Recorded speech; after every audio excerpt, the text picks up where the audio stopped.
Every year, the Public Management Program, or PMP as we call it in the business school, the student leaders work together with the Dean's Office to identify a specific environmental or public issue of interest to study in some detail throughout the year. The first year students in the MBA class actually vote on what is the topic that they're going to work on, which we call the Public Management Initiative, and it changes from year to year. And this year we're very happy that we're able to partner with the Committee for Economic Development in Washington, D.C. to have a topic that the students identified as demystifying D.C. Is America ungovernable? First of all, one request: when you figure out how to demystify Washington, assuming you do this by the end of the year, I hope you'll let us know, because we've been working on it for almost 70 years. Events like this give our students a broad perspective. It's not just about their careers, it's not just about their own knowledge, it's about the society in which they operate, the opportunities for them and for others.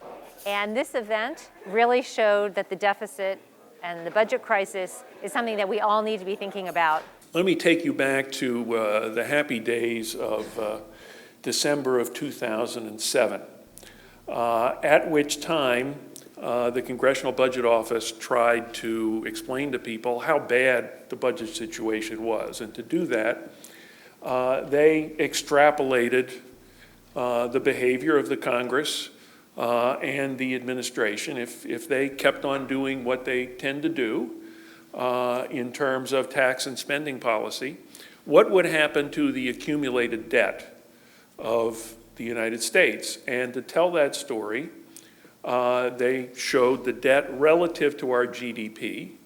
Let's just say that when the debt gets to 60% of the GDP, we ought to be seriously worried. And at that time, back in December of 2007, the Congressional Budget Office said that we would hit that alarm bell as of the fiscal year 2022. What has happened since December of 2007 is, number one, we have faced a very serious economic recession, probably the worst economic episode since the Great Depression, probably by some measures almost as serious. And as a result of that and policies that were adopted to try to solve that problem, try to get the economy to grow again, we added substantially to our debt to the point where at the end of fiscal year 2010, which ended in September of last year, we had already reached that arbitrary but significant alarm bell of hitting debt equal to 60% of the GDP. We are on the top end, very near to the top end of debt in the developed countries around the world. If you look at the countries that have higher debt than we have, you will find a list of countries that are considered trouble spots around the world. Spain, Ireland, Portugal, Greece, Italy. We are just about at that level, and that shows again the degree of risk that we face. We think despite some substantial productivity growth in the last couple of decades, there's still a lot of room in the private sector for the U.S. productivity engine to regenerate itself. But there are sectors that have consistently been laggards in productivity growth, notably the public sector and related sectors like healthcare and education that have an enormous need and an essential element of large productivity gains if we're going to get the kind of level of increase that I described. In addition to this being a major challenge for the economy over the next while, I think it is a major leadership opportunity for all of you.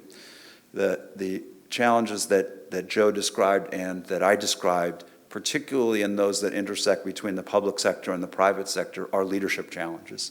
My big takeaway from organizing this event and from the initial keynote speaker is really just how important it is that the business leaders of tomorrow recognize this as a central issue and get involved. I think from my background, from my professional experience to date, really the intersection between government and business is where I'm most passionate about working. Let me introduce this stellar panel, which is going to be able to provide us with insights coming from, as you will learn in a moment, quite distinct points of view. What happens to innovation if Joe Menarik's problem is not solved? Well, we are in then deep financial and macroeconomic instability.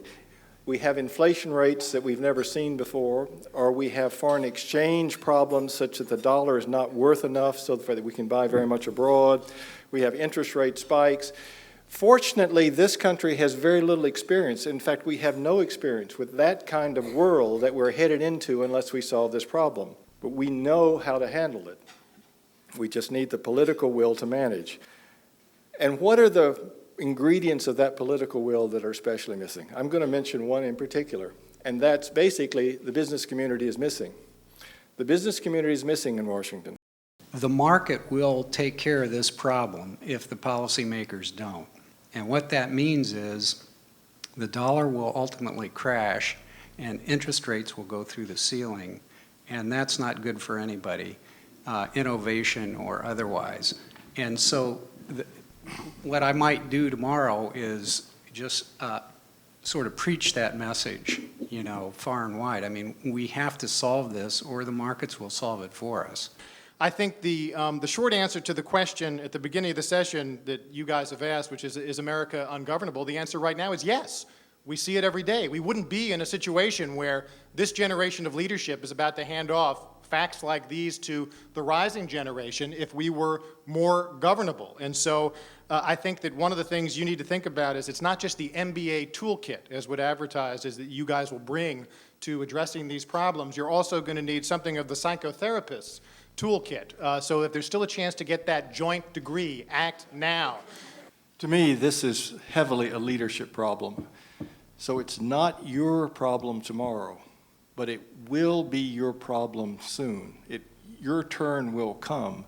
So I would say tomorrow, do whatever it takes for you to become the best potential leader 25 or so years down the road, when we really will need your generation to probably pick up the pieces of this disaster that we're headed towards.